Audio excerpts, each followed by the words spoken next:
Oke, shalom semuanya. Sekarang kita mulai pelajaran kita IPA yang pertemuan kedua. Jadi di sini kita akan lanjutkan pembahasan kita minggu lalu, yaitu tentang organ reproduksi wanita dan pria. Jadi kemarin kita udah bahas sampai kepada pertemuan sel sperma dengan sel telur. Sel sperma yang ada di pria dan sel telur yang ada di wanita. Jadi proses pertemuan atau ketika proses sel sperma bertemu dengan sel telur yaitu disebut dengan fertilisasi atau pembuahan. Nah, jadi ketika ovum atau sel telur yang sudah matang menuju dikeluarkan dari ovarium, yaitu tempat dari ovum itu berada, lalu dia menuju ke uterus, dia akan bertemu dengan si sel sperma tersebut. Nah, ovum atau sel telur itu akan dibuahi pada tuba fallopi, dan itulah yang disebut dengan fertilisasi atau pembuahan, yaitu proses bertemunya ovum dan sel sperma pada pria. Oke, setelah bertemunya atau setelah terjadinya pembuahan antara sel sperma dan sel telur, maka akan membentuk zigot. Jadi hasil pembuahan dari ovum dan sperma itu disebut zigot. Nah, zigot itu nanti akan berkembang lagi menjadi embrio. Nah, embrio itu akan berkembang lagi menjadi janin yang ada di rahim pada wanita. Oke, jadi kita mau bahas tentang pertumbuhan dan perkembangan embrio. Jadi kamu bisa lihat atau kamu bisa baca di bukunya halaman 8. Nah, jadi hasil pembuahan ovum oleh sperma tadi yang disebut dengan fertilisasi itu disebut zigot. Nah, zigot itu terus bergerak dari saluran telur ke uterus. Nah, selama pergerakannya menuju uterus, zigot membelah terus-menerus. Jadi hasil tadi ovum dan sperma itu kan disebut dengan zigot. Nah, zigot itu terus membelah selama perjalanannya menuju ke uterus. Nah, dan sel yang membelah itulah yang disebut dengan embrio. Nah, perubahan zigot menjadi embrio terus akan bergerak menuju uterus. Pada hari yang kelima, embrio itu sudah sampai ke uterus. Jadi pada saat si zigot ini dia kan terus membelah selama perjalanannya menuju ke uterus. Nah, sel yang membelah itulah yang disebut dengan embrio. Nah, embrio dia itu akan bergerak terus menuju ke uterus. Nah, sampai pada uterus, embrio itu memerlukan waktu sebanyak 5 hari.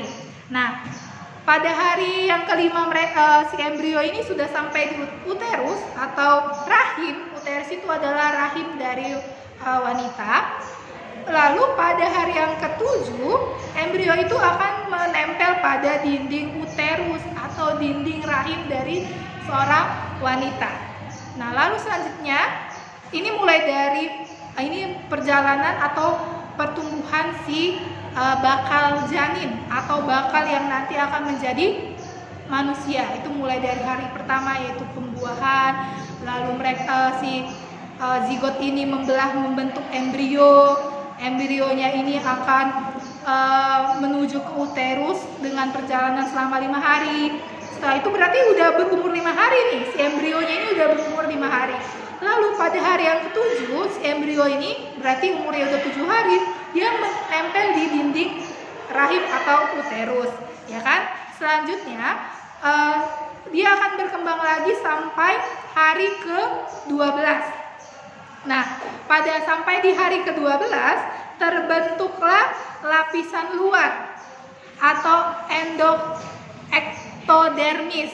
Nah, ini dan lapisan dalam dari embrio itu yang disebut endodermis. Nah, setelah terbentuknya lapisan luar, setelah terbentuknya lapisan dalam, terbentuk lagi lapisan tengah yang disebut mesodermis. Nah, bagian-bagian ini, bagian luar, bagian tengah, bagian dalam ini kemudian akan berkembang lagi. Nah, membentuk bagian-bagian tubuh dari makhluk hidup, bukan makhluk hidup, bagian-bagian tubuh dari bakal bayi nanti yang akan jadi. Nah, di sini ectodermis atau bagian luar itu akan membentuk kulit dan sistem saraf dari si bayi ini, ya kan? Lalu mesodermis atau bagian tengah, lapisan tengah itu akan membentuk rangka, otot dan sistem peredaran darah, lalu sistem ekskresi dan sistem reproduksi dari si bayi. Lalu selanjutnya adalah endodermis, yaitu lapisan dalam, itu akan membentuk sistem pernapasan dan pencernaan. Jadi di hari ke-12 atau di umur si embrio ini yang sudah 12 hari, sudah mulai terbentuklah rangka, otot, sistem nantinya akan menjadi rangka, otot, sistem peredaran darah, semuanya sudah mulai terbentuk. Tapi tidak langsung dalam bentuk wujud seorang bayi, tapi dalam proses. Nah, setelah itu, selama tahap itu tadi, pembentukan endodermis, ectodermis dan mesodermis, membran-membran embrio juga terbentuk. Jadi membran embrio ini terdiri dari kantong kuning telur, amnion, korion, dan alantosis. Nah, apa sih amnion itu? Nah, amnion ini adalah cairan tempat embrio itu mengapung, dan amnion ini berfungsi sebagai pelindung embrio dari goncangan dan benturan. Nah, pada saat awal-awal kehamilan, kehamilan itu akan rawan. Nah, rawan itu maka ada amnion, yaitu cairan tempat si embrio tadi, yaitu bakal bayi tadi itu berada sehingga terlindungi dari goncangan atau benturan. Jika ibunya misalnya melakukan perjalanan atau berlari, melompat, itu tidak membahayakan si bakal bayi atau calon bayi tersebut. Nah, dan selanjutnya adalah korion. Korion ini fungsinya untuk melindungi si kuning telur tadi atau si amnion. Dan alantosis ini berfungsi sebagai organ pernapasan dan ekskresi. Nah, setelah itu pada minggu yang ke-8, nih sudah masuk minggu ke-8, maka akan terbentuk plasenta atau yang biasa kita kenal itu sebagai tali pusar, ya kan, tali pusar dari seorang bayi.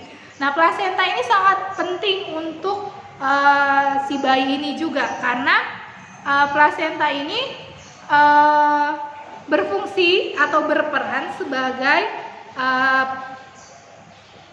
pertukaran gas, pertukaran makanan, zat sisa antara si bayi dan si ibu. Jadi apa yang dimakan si ibu bisa sampai ke si anak menggunakan plasenta, atau apa yang dikonsumsi, vitamin atau susu, protein, dan apapun dia yang dibutuhkan oleh si bayi ini akan tersampaikan ke si bayi melalui plasenta dari apa yang dikonsumsi oleh si ibu. Nah, kamu bisa lihat dari proses perkembangannya itu di halaman 10, mulai dari minggu ke-6, minggu ke-8, sampai nanti akhirnya minggu ke-40 dan si bayi siap untuk dilahirkan. Nah, itu pada tahap pertumbuhan dan perkembangan embrio. Nah, setelah dilahirkan, maka manusia itu berkembang juga. Setelah berkembang di perut, di dalam perut si ibu, maka setelah lahir anak itu juga melakukan terjadi pertumbuhan dan perkembangan. Nah, di sini di halaman 14 kamu bisa lihat tahapan pertumbuhan dan perkembangan manusia. Di tabel 1.4 perubahan fisik pada anak perempuan dan anak laki-laki di masa pubertas, ya kan? Dari perempuan dari usia 10 tahun dia mulai tumbuh payudara, terus laki-lakinya sudah mulai memiliki buah jakar pada usia 11 tahun, ya kan? Baru di anak perempuan terjadi lonjakan tinggi badan. Jadi pada saat dia masih kecil dia pendek, tapi dia pada saat usia 10 tahun dia akan mengalami lonjakan tinggi badan yang signifikan, yang langsung tinggi. Loh, pada umur laki-laki itu 12 tahun setengah. Jadi perkembangan atau pertumbuhan itu lebih cepat pada anak perempuan dibanding anak laki-laki. Selanjutnya pada umur 10 tahun setengah perempuan itu mulai muncul rambut di kemaluan. Lalu pada laki-laki itu pada umur 12 tahun. Nah, pada umur 11 tahun wanita itu puncak lonjakan kekuatan. Nah, kalau di laki-laki umur 12 tahun itu sudah mulai terbentuknya penis, ya. Itu pada umur 12 tahun. Terus lanjut pada terjadi juga puncak lonjakan dari tinggi badan. Ada perempuan itu umur 11 tahun, 11 tahun 7 bulan atau mendekati 12 tahun, pada laki-laki 14 tahun. Jadi pada saat wanita nanti sudah berhenti proses tinggi badannya, pertambahan tinggi badan, laki-laki biasanya masih tetap bertambah karena awalnya pada saat wanita sudah atau perempuan sudah mulai terjadi, laki-lakinya belum. Nah, pada saat umur 12 tahun, 8 bulan atau sudah mau mendekati 13 tahun, perempuan akan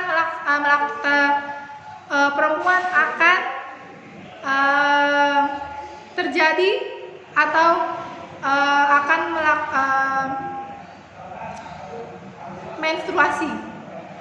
menstruasi pertama. Jadi pada umur 12 tahun sampai 13 tahun adalah awal dari menstruasi pada anak perempuan.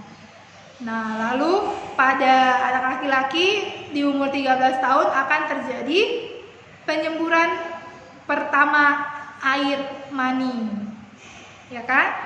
Lanjut pada umur 13 tahun tinggi badan dewasa tercapai. Jadi di sini sudah mulai bukan lagi remaja tapi dewasa.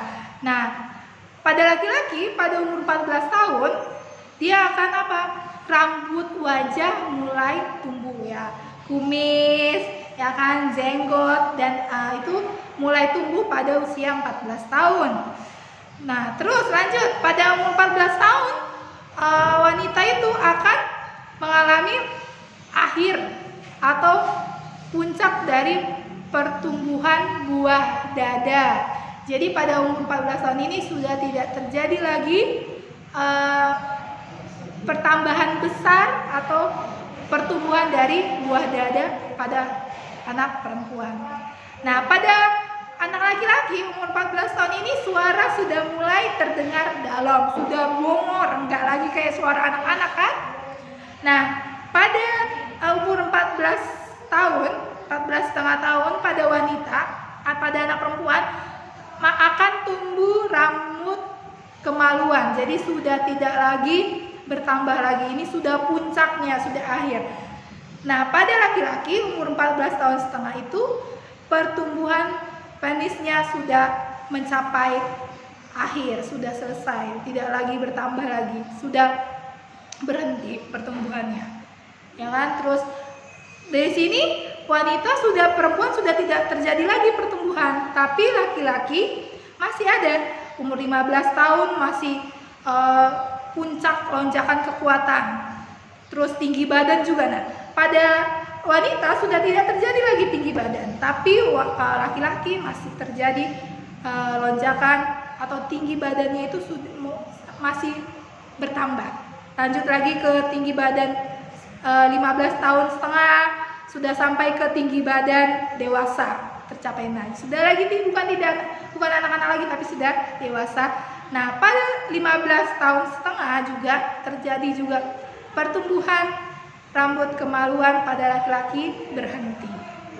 Nah, disitulah tahapan pertumbuhan dan perkembangan manusia, laki-laki dan perempuan.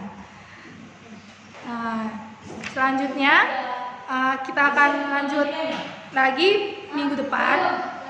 Kita akan bahas lagi lebih dalam lagi. Semoga kalian bisa paham walaupun dengan keterbatasan media. Tetap semangat, selalu jaga kesehatan.